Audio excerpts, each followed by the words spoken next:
I work with family farmers every day to help them pass the farm on to the next generation.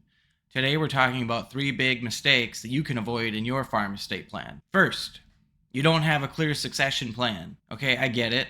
You might not know right now how that's going to shake out. It takes time. It's supposed to take time. But that doesn't mean we do nothing in the meantime. At a certain point, we have a fairly good idea of what might happen or what we want to happen.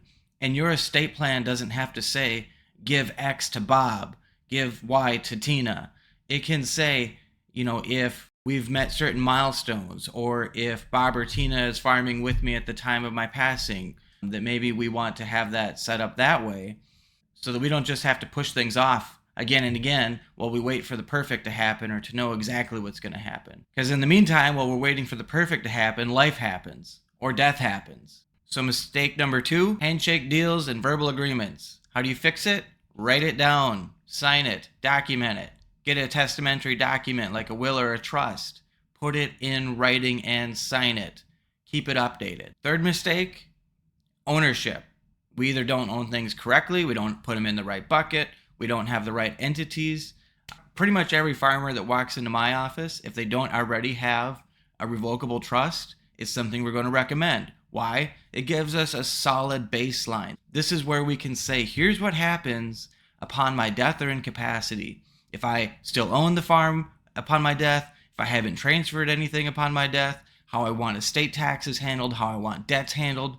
If you don't have that good baseline in place, it's hard for us to move on to the next steps. Some of those next steps might be that we put the land into a land partnership, where we can start transitioning that to the next generation. We might put operating assets such as machinery and equipment and livestock into an LLC or a partnership.